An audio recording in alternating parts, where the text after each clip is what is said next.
get the word out for our world, so I'm good. All right, hold on. And we do one other thing that we are going to do in just a second. Okay. Um, all right.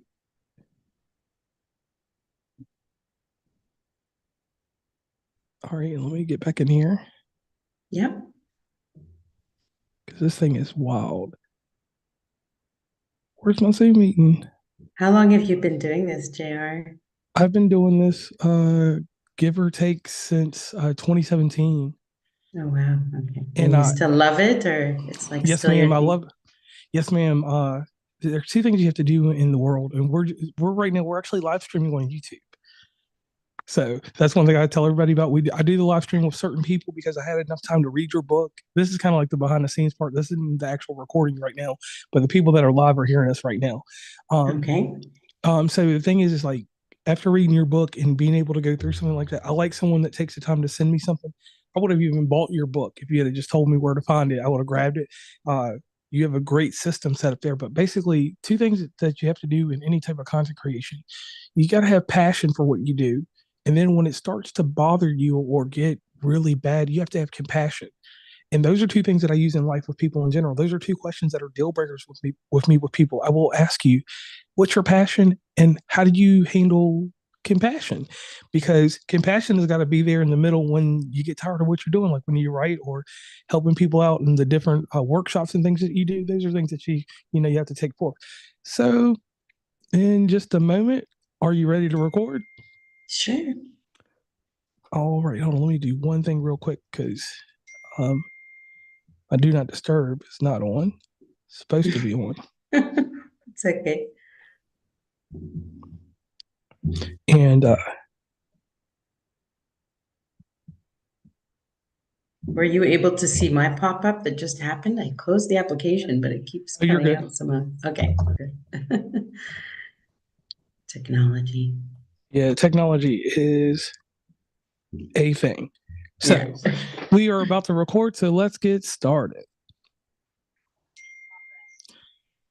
Welcome to West Virginia and Commonplace. I am JR, and it's been a long time since we've done a live stream. It's been a long time since I've actually been able to do the interview style podcasts that have made the show famous. I went on a long period of time where I was just talking about things that interest me, the rise and fall of television shows. And I have a special guest here who has this amazing book that you all can see right here.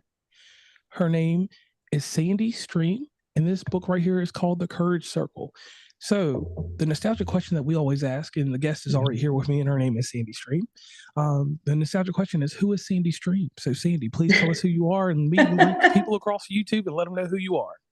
That's the ultimate question, right? For everyone to know, who am I? So, if you want me to go by typical things that people talk about, I would say I'm a lawyer by profession, or I'm a mom of two kids, or I'm this or that. But frankly, I'm just not just, but I'm a human being. And so that's actually one of the first things we do in the Courage Circles. We kind of drop our titles and this kind of stuff. So, who am I?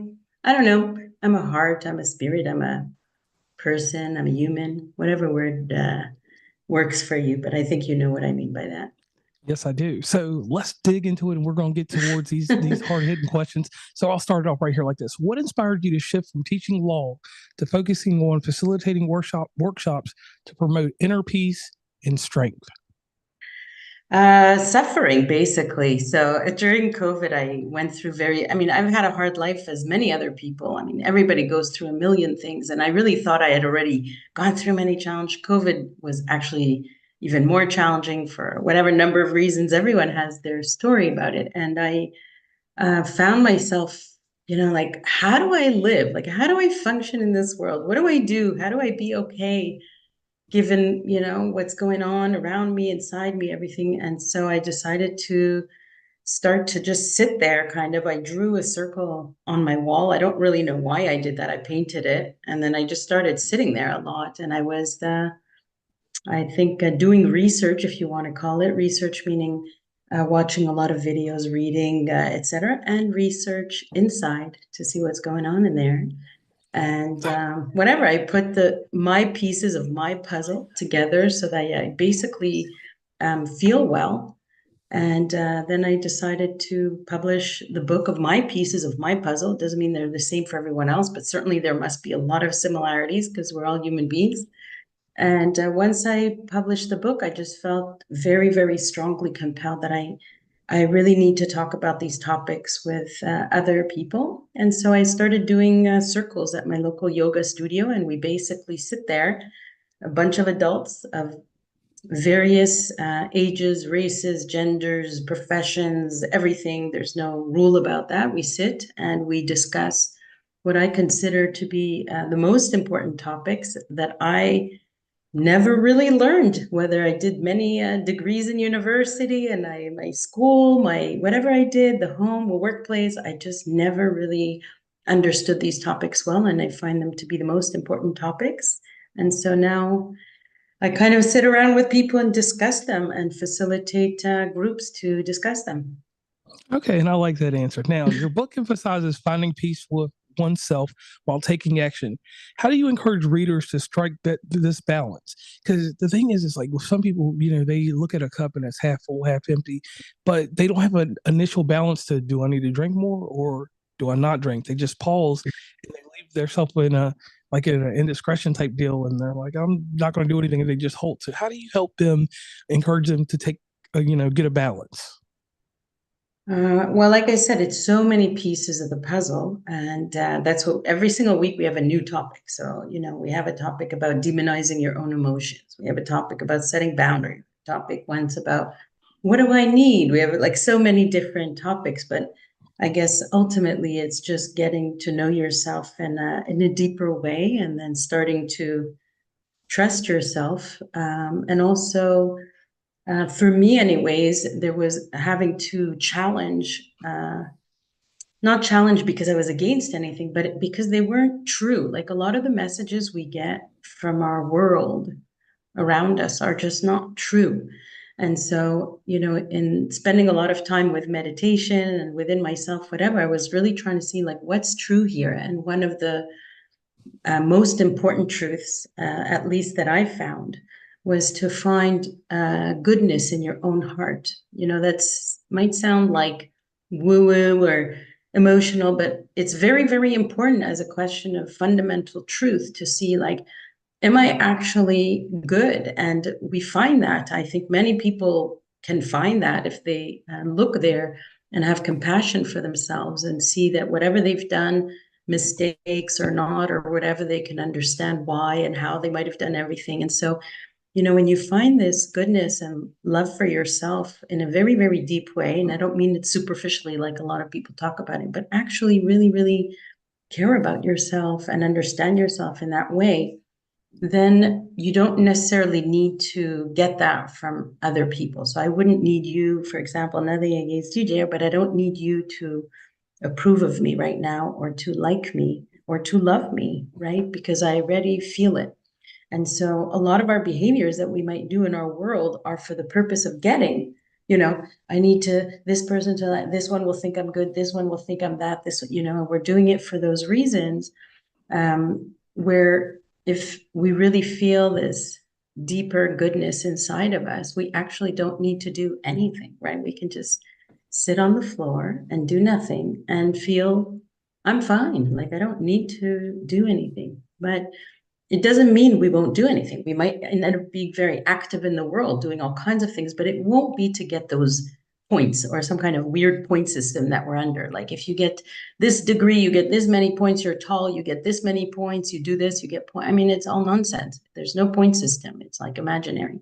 I don't even know who created that point system. And I get you on that. So like no superlative, no reward, just the reassurance of yourself. That's all you need. You don't need Tom, Dick, Harry, Mary, and Jane. So let me do this real quick for the audience. Because with this book, you gain, you make your own personal experiences with this book. And that's one thing I want to put it up here one more time for my shameless plug. This is something that I will tell you, everybody, we'll get Sandy real quick to do a shameless plug real fast. Can you tell them where they can get this book? On Amazon.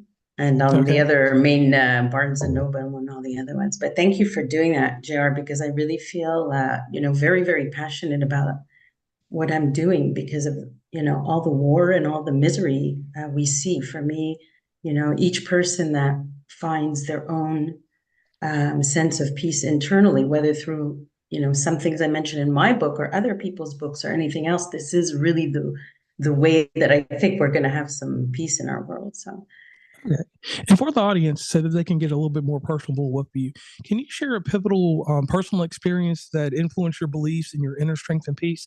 Because I'll just throw a little filler in there. Like with me, when I was reading this, I told you in our little quick pre-call, which was actually part of the behind the scenes on this, I had a death in my family that was really intense. I wasn't necessarily close to my aunt, but I was close to my cousin, and we have strong convictions and we follow a lot of the same beliefs, yeah, not needing each other's approval, like you said, but we kind of, our morale and stuff is built around our beliefs, and that's our strength, and that's what keeps the peace for us. So for us, we were a little downtrodden, and we just had to take time and refocus and get back into who we are. And I'm JR, who I am now. But 3 days ago, I wasn't the JR that I normally am, the upbeat, you know, out of the way person. So I had to take that inner strength and be like, hey, I've got to be here for a lot more people than just myself. I've got to take the selfish reasons away from why I am here, and just do this for my cousin, make sure that for my cousins, to make sure that they get through everything they need to. And I got my inner peace and inner strength like this. I sat there, I played a song, and I don't understand why it was just a simple song that worked for me. It's a song by the Canton Spirituals called I'm Dependent on You, and it put me in my mode and means, and that's how I got the inner strength and the peace. So please tell us mm. about a personal experience with you and how we can get influenced into getting our inner strength and our peace through this amazing book and through you. Thanks for sharing that story, JR. Like what I'm hearing from your story is basically, you're able to get out, like first, hopefully you process your emotions. We don't just deny them or pretend I don't care, I don't feel anything, but you probably felt your feelings at least to a great extent. And then maybe at some point, it sounds like you're able to, um, you know, uh, just see the bigger picture, I guess, that you're included in, and see that you have a reason to take care of yourself, I guess, because I suppose, I don't know you, JR, but you obviously seem to have a bit of a mission in the world. And so it's bigger than you, kind of, right? So that motivates you to take care of yourself and do what you need to do because it's like this work, I guess, that you have to do it. So I can totally relate with that, So part of the reasons I also take care of myself is because I feel like there's things I must do, um, given where And I'm can, at. So and can I tie something into your book if you don't mind me doing this little sure, excerpt? of course. What helped me through this situation was on page 140. Yeah, Suffering, surrendering, and softening. If you don't yeah. mind, I'm just going to read a quick excerpt out of Mm-hmm, here. mm-hmm. It says, sometimes it takes deep suffering or a dark moment for us to realize that we cannot control everything. In that Mm. darkness, there is a surrendering to life. We pray for anything or anyone. We come to realize that there is so much beyond our control. You may Yeah. find yourself in such a place where you feel you are in that dark and you are looking to the outside to shine some light on you or to tell you that you are beautiful, deserve better, or pure love inside.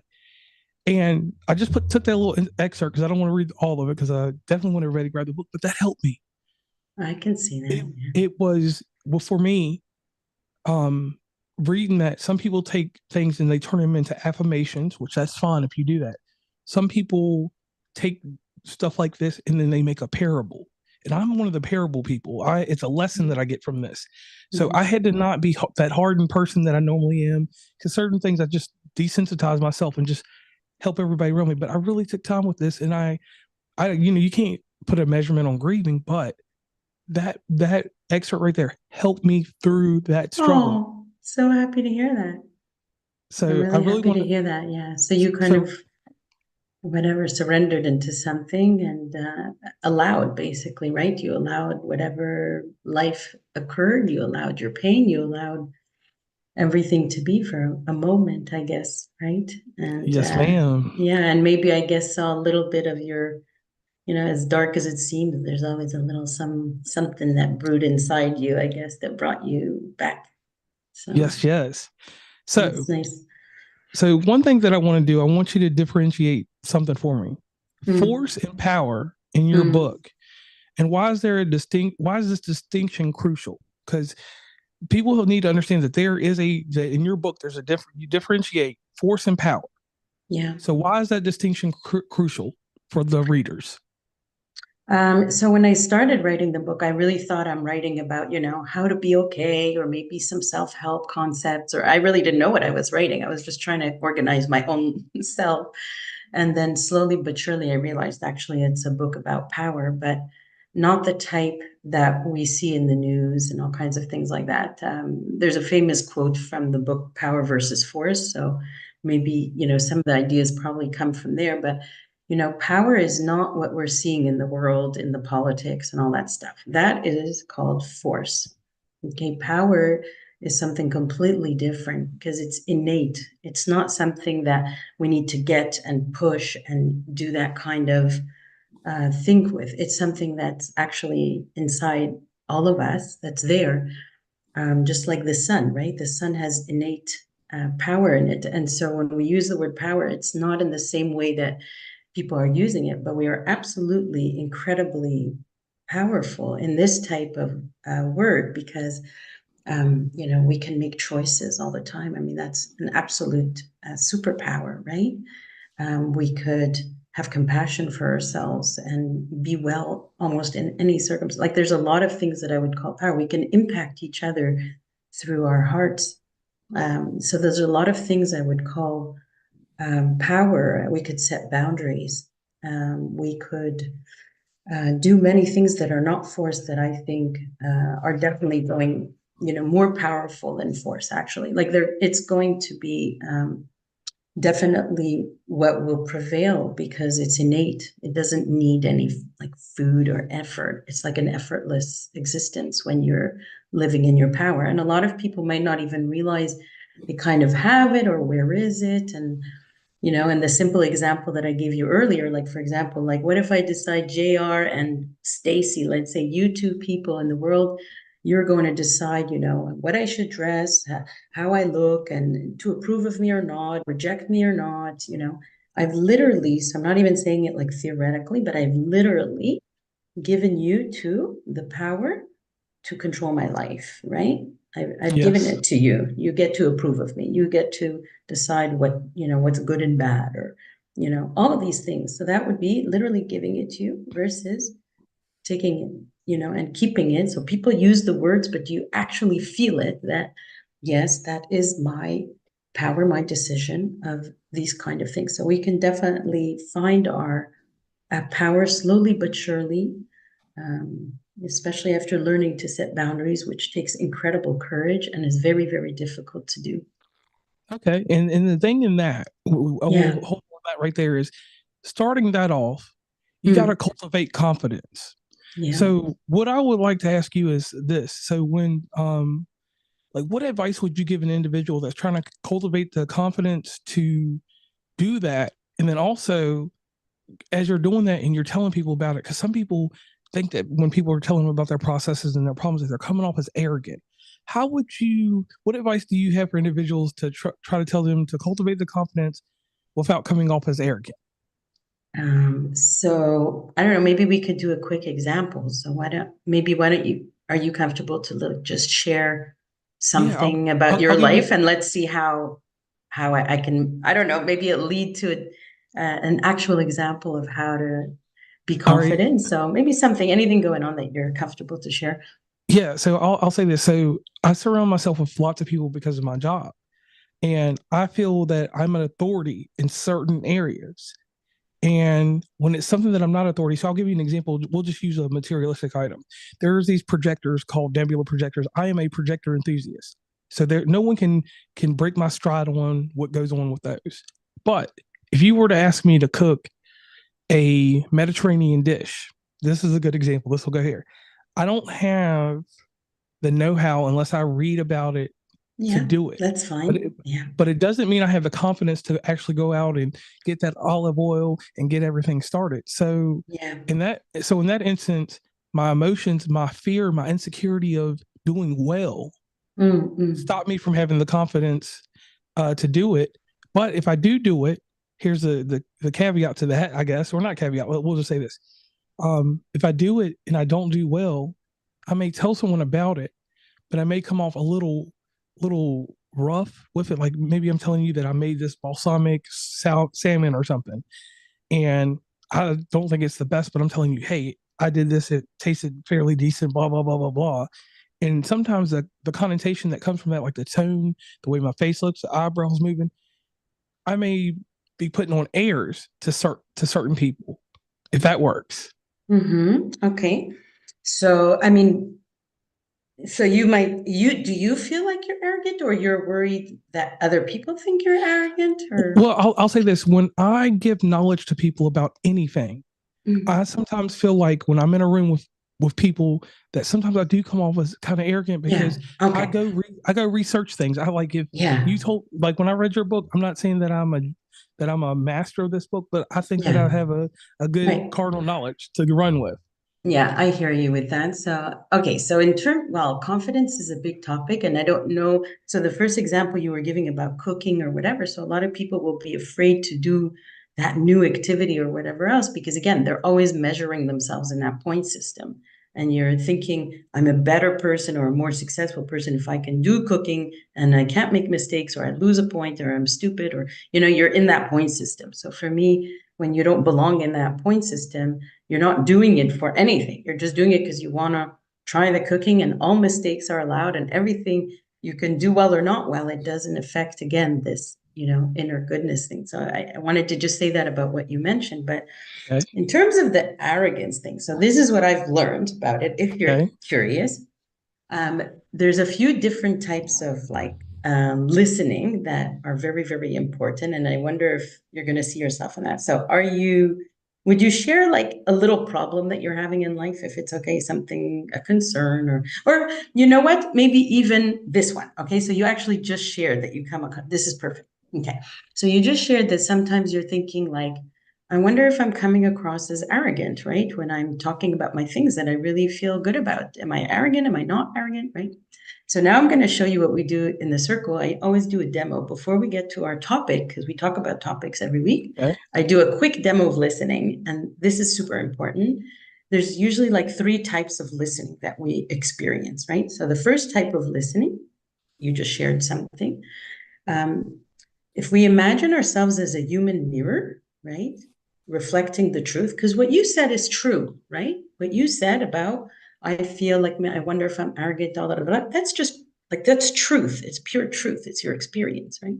So the first type of listening that we often get, if we imagine a human mirror, the person literally puts the mirror down as if what you said like doesn't even exist. So that might be something like, oh, really, JR? I mean, I feel fine when I talk confidently about my things, and I'm okay with that. So I just totally missed what you said, right? So I'm like somewhere else kind of in the world. Right. And this kind of listening is very prevalent. Like me and you, maybe we laugh about it, but it's actually really serious. So whether it's dismissiveness, gaslighting, all that stuff, it's super serious and really can affect us over time if these are a relationship, because we're not reflecting the truth being what you said, right? And so this is not listening. This is totally unhealthy stuff. The second type of listening, which is also the most prevalent maybe type of listening in our world, is that I kind of see what you said. Again, if I imagine myself as even mirror, but I put it down really fast because I want to go fix you. I don't like what you're thinking. I don't like what you're feeling. I think I'm smarter than you. I want to give you advice because I think I know better than you. I want to be superior to you, whatever. So that one might sound like, JR, you're thinking you're feeling arrogant when you know what? I have this great YouTube. The best thing you could do, just start watching this YouTube every day. It's going to give you the confidence and you're going to feel fine and you're not going to think about this thing anymore. Don't be insecure about being arrogant. It's really not good to be insecure about that. Right? Like totally again, I'm like Right. Right. telling you what to do, trying to fix your feelings. And the underlying message there is something is wrong with you, and something is wrong with what you're feeling, and something's wrong with what you're thinking about. It's not healthy listening. And these two are the most typical types of listening that we kind of experience in our world, unfortunately. And they don't allow us to grow and learn and whatever, the same way the third type, which really allows for connection and openness and all these things. And that one would sound like, um, well, JR, you sound like you're kind of a little bit curious about, you know, when are you sounding confident and when are you sounding arrogant? And you're trying to see, like, if I'm competent in something and I talk confidently about that, is that arrogant or is that confident? So you're just kind of really inquiring about this idea and trying to see, am I truly arrogant or not? Or am I just confident in it? Sounds like you're just kind of curious about this topic. Is that right? Yes. Yeah. So that's the truth because that's what you said, right? That's the truth. That's what you're currently experiencing. You're experiencing curiosity about, which one is it? And so if I, validate what you're experiencing, and I don't have a problem with it, you can feel that. Like, it doesn't bother me that you're having this feeling, nor if you feel sad, nor if you feel angry, nor if you feel frustrated. I don't, you're having a feeling, you're having an experience. It's fine with me. And so if I'm okay with your experience and I don't try to fix it, I don't try to tell you what to do, I don't try to anything, and just allow it for a moment, then you're going to relax. And so am I, because it's fine that it exists in our world. There's nothing wrong with it. And it's just like, oh, really? You're wondering about that? And maybe you'll say, yeah, I am, because, this person was saying that. So what do you think? And we would now have an open, connected, honest conversation because we're talking about the truth, which is what you're currently experiencing without criticizing it, judging it, fixing it, demeaning it, anything. So this listening is like a super, super important part of our circles where we're listening to what each person is, whatever, without all the other yucky stuff that I told you about. So back to your projectors, right? What I have learned, which took me a long time, is to really try to move away from, fixing anyone, controlling anyone, advising anyone, and just, being myself. So that probably over time, and it took me a long time. I'm like 53 now, but I would myself now make the attempt, say like, the projector information that I know is that this would be the best one for this lighting, but do what you like. Okay, I like that. Something like it's your choice, and not to try to control other people. It's very difficult to learn not to control other people, that it is their choice. You still stand with what you're saying. Like you hold your ground on your view. My view is that, and that's it. That's what I think. And what I get from this is open narrative, but no persuasion. It's no reason. No force. Yeah, no force. So you don't have to throw that heavy persuasion in there, in my opinion. So yeah, because why do you want to? Like, why would you want to force the other person to have that view? That's their business. Right. And that's what I like about your book. So inside your book, when you're emerging from challenging emotional situations, you talk about being strong and soft at the same time. Yeah. How can one achieve this delicate balance? Because a lot of the stuff, it deals with in your book, a certain type of balance, a certain type of self reflection that you should do. Yeah. That a lot of people do not do. And that's what I really loved about this great book right here. Oh, you're so cute, JR, to keep doing that. I didn't ask you to at all. Yeah. I appreciate it though. Yeah. Because the thing is like, some people, like you said, people treat life like a convenience store. They go through, and like you were saying earlier, they give you a quick validation that sometimes doesn't have any merit to the situation. And some people think that it has merit to the situation. They funnel advice, and like you said, passive hearing, as some people say. Yeah. And that does cause a lot of turmoil. It does. It's a major thing. Yeah. That we have in the world today. I do think that's one of the major things. So learning to self-validate sometimes is crucial, especially if you don't have one single human being around you who knows how to listen. Yeah, it can be really hard. Okay. Yeah, so soft and strong. Sorry, getting back to what you're asking. The delicate balance. Well, for me, I was doing a lot of meditation and a lot of, body stuff so that we get out of the head and we get into our bodies more.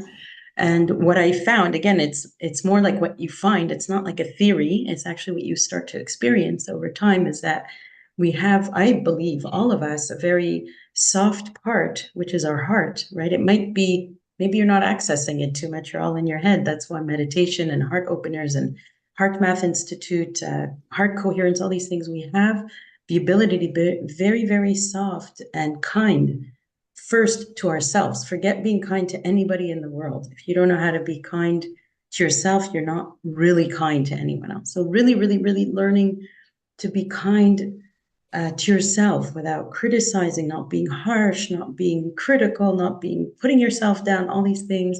So that's our front, and some people call that our feminine energy, but they're not talking about gender. We're just using it as, historically people have used this word. So our feminine is our soft, and that's our heart.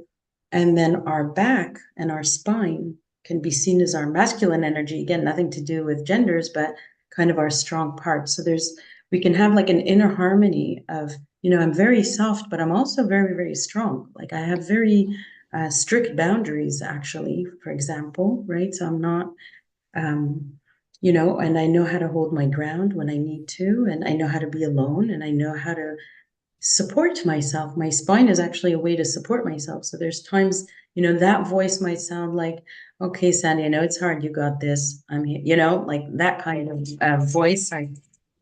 And so I guess physically speaking, I would say it's your front is your soft with your heart, and, the back is the strong, solid, supportive side that we all have these energies internally. Okay, I like that. Now, can you elaborate on this for me? The significance of authenticity in finding personal power and peace, as mentioned in your book, because that is one of the strong themes to me inside this book. Yeah. And sometimes people like I was talking about my situation, not everybody can get to that inner warrior strength right then and there. So could you help us out there? Yeah, and that's fine. Everybody has their different path and their different time for different things. But at the end of the day, for me, what I started to really focus on is to take responsibility, first of all, for myself, and to see how do I live in peace in myself. So forget the word. I don't like to use the word happy so much anymore. So forget being happy. Like, how can you be at ease? How could you be at peace with yourself every single day, right? Yeah. Just be at ease, like with the situation, and it can happen, in a million zillion ways. But I'll give you one quick story. At one point, I was at a gathering of different people, including family members, and somebody was talking to me in a way that I found completely not okay. And I wasn't really good at setting boundaries yet at all. It was actually super, super hard to do that. And I did it. I actually said, no, you can't, stop screaming and talking to me that way, or whatever I had said. And it kind of ruined the whole event for everyone. It made it all into a big drama.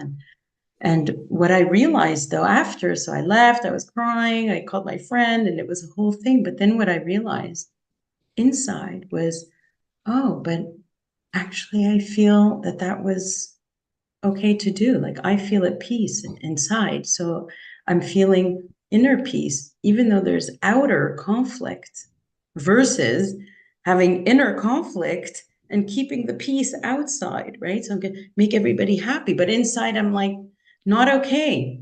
So I really started to realize that I need to live my life maintaining my inner peace, whether that is to set boundaries or to do certain things or to ask for space or to do this podcast. This is part of maintaining my peace, actually, because I feel like I need to speak about these topics. Otherwise, I'm not at peace. That's why I do them, for my peace, actually, because it's my job to keep my peace. It's not anybody else's job to keep my peace. It's my job to maintain my peace. So that's another big one, not to blame other people for your misery or your hurt or your pain, even if they've done, very terrible actions or not done terrible actions. At the end of the day, it's up to you to figure out how to deal with the pain, get some help, learn to process it, learn maybe to forgive, learn to deal with, like there's a million things we can do to get back to our own peace, no matter what somebody else may have done or not done. It's still our responsibility as adults to do that.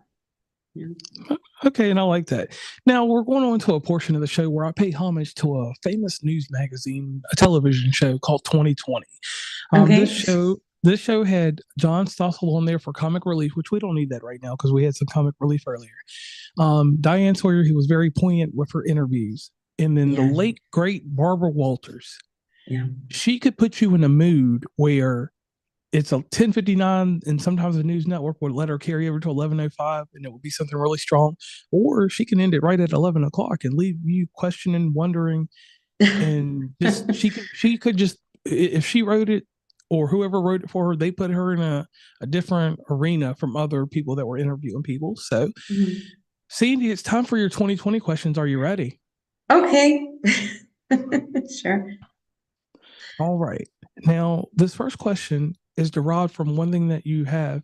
You said that you don't like to have titles, but you do have the title of being an author. Yeah. So I always like to take something from our old shows, Author Circle, and bring in an author question to help aspiring authors and people that don't have the fortitude to write a book. Okay. So here's your first question. In writing this book is 265 pages, correct? Mm-hmm. I don't Well, it's like remember the number. it's like 267 with the extra stuff at the end. Okay. All right. Where was the hardship in writing this?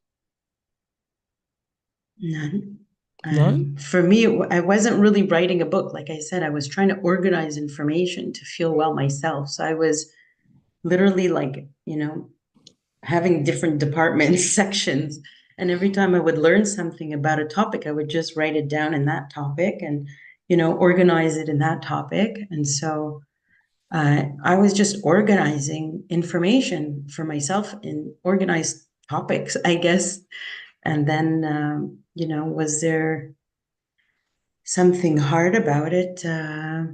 No, it felt like I should do it and put it together. I was just kind of following myself, and that's really what I try to encourage everyone else to do. Don't follow me, like follow you. And so if you feel compelled to do something, like I felt compelled to do this book, there's no other explanation than I felt I should do it. And so now you're following yourself. So there's an inner motivation. So I'm not trying to do it to get somebody's approval. I'm just doing it because I feel I should do it. So when you get in touch with yourself, start listening to yourself and instead of listening to everyone else and following what you feel you should do.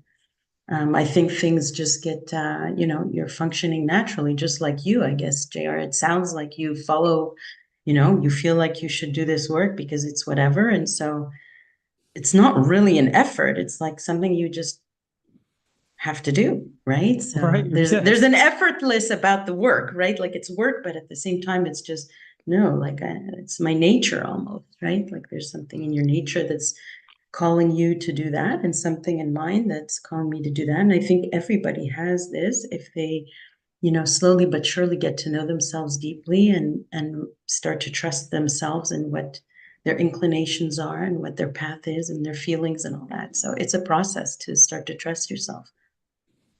I like that. Now, here's a question that's going to get very personable. You said something that is a major theme across this whole book: self-validation. Yeah. So self-validation, we could spin it around. We could do a whole podcast about that more than likely.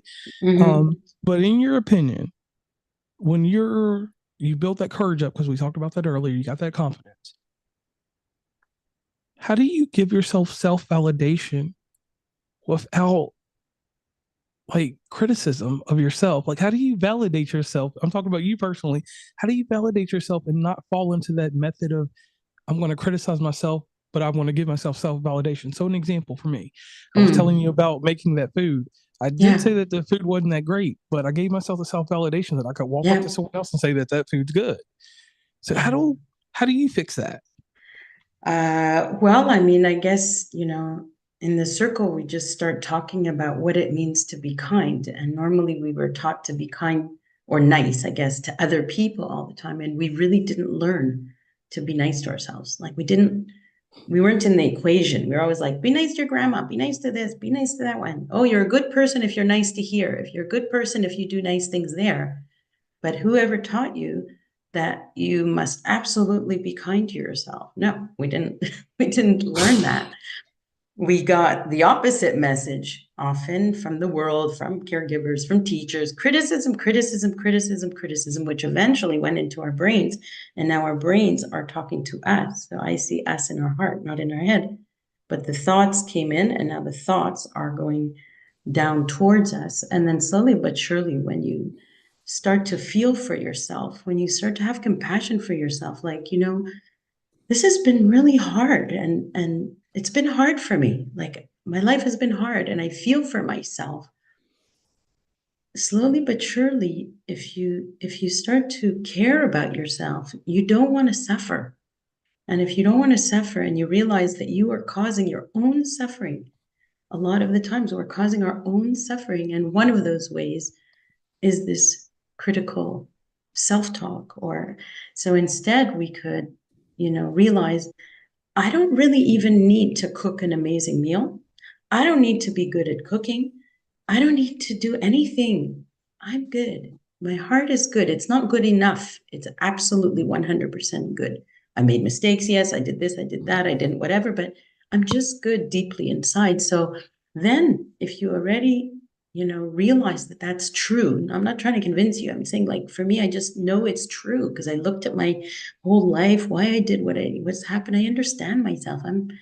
And so when you find that, then if you do want to try this cooking, you're just trying to cook something. That's it. And actually, you can feel super proud of yourself depending on your life history. And that's another one that we need to learn to validate our own sense of feeling proud of ourselves for whatever. And one of the circles we did actually was, what do you feel proud about? Not what somebody tells you from the outside, that you should feel proud because you got this degree. You should feel proud because you won this race.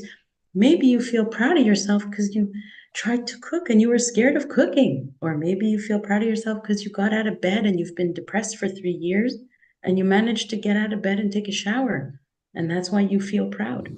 Or maybe you feel proud because you set a boundary and it was so hard to do. So again, not allowing other people to dictate what we feel proud about. So back to your cooking, maybe you feel like, I'm proud of myself. I kind of like went and tried to do this Mediterranean thing that I have no clue about, and I kind of managed to do something edible. I kind of feel good about myself. What's wrong with that? Right? Nothing wrong with Right? that at all. No, right? Instead of Right. measuring, yeah, that's kind. So I want to thank you there for that. So you got through the 2020 questions. So we come to the end of our show. And Sandy, one thing I'd like you to do for me is I'd like you Okay. to tell the audience, because everybody has people behind them. If they don't have people behind them, they have an object. Like I had one person on my show that had a lucky pet rock from the 80s. Okay. And they still have it, but that is the mojo, the means and mode for them to do what they do for the world and to take care of what they're doing in the world. So could you give a special thank you to a person or an object that Oh, has yeah. helped you along the way?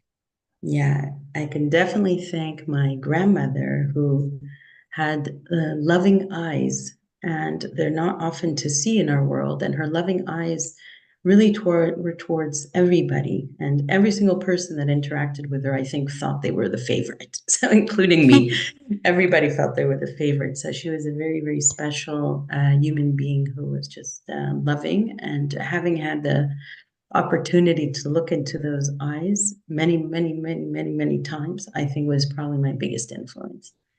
Okay, and I thank you for that. Now, part of the show that I love, and this is starting to become nostalgic, it's a little testimony I give after I've heard a little bit about you and go a little bit further one. So, Sandy Stream, I use words like fortitude and different stuff like that, but I'm not going to do that. You, with this book, The Courage Circle, you are courageous. You are doing something that a lot of people wouldn't do. You're taking time to take care of yourself while taking care of other people instead of taking care of people and not worrying about yourself. Yeah. So many people do that selfless act, and I always have to ask them the question of how do you promote your self care? I don't even have to ask you that question. So No. that right there is a God sent there. So when you put a mirror in front of you, or the self mirror as you spoke of earlier, I can see someone that is in love with themselves, someone that self actuates, someone that self-realization, someone that takes the time to understand the true self. So I Yeah. want to give you a pat on the back for that. I want you to, throw your hands up in there and be real strong, because there's no one like you, just like there's no one like me. But in this instance, That's right. There's no what one you like anyone. right, but in this instance, the aura, the power, the mojo, the aura, I want to say aura one more time, the magical portions of you, providing them to the world and not keeping them private. That is an Yeah. amazing thing. That is a feat that even I don't do. People get glimmers of stuff, but they don't get the full 100% J.R. Sparrow razzle dazzle, and they Yeah. get that from you. Oh, So, thanks, Jared. It was so what actually I'll super hard for me to do. It took me like major courage to start doing podcasts. Like I was terrified to do them. Totally terrified. So right. yes, that actually did take me courage to start doing. Now I'm feeling relaxed about them, but it was really hard. Okay, so I want to tell the audience, definitely get involved, get this book over wherever you can find it. And then there's the other cool thing that you can do with books. Buy this book and then go to your public library. Request this book. People fail to realize that your local library system orders books all the time, but they never order what you want. So why not have a great book, Sandy Streams The Courage Circle, buy it, and then get it put in your library so someone else can have that treasure. And so it's immortalized in rural libraries, big libraries all across the world. You can do this and still help the author out. But at the same time, that book will be enshrined in the library safe so that it is a record in history beyond someone just buying it. So please, I encourage the audience to do that. And everything about Sandy Stream will be in our show notes. And I think the people on YouTube, and then after we're finished with this part of the interview, we go to the next part of the interview. And the next part of the interview is something exclusively only for Sandy. So I need everybody to tune over to TikTok to get the next part of the interview. So on that note, I'm JR and you are Sandy. So we are signing off from YouTube. If I can stop the recording. There we go. All right. All right. Let me make sure I turned off So that. so we're moving to somewhere else. Okay, you have a whole system.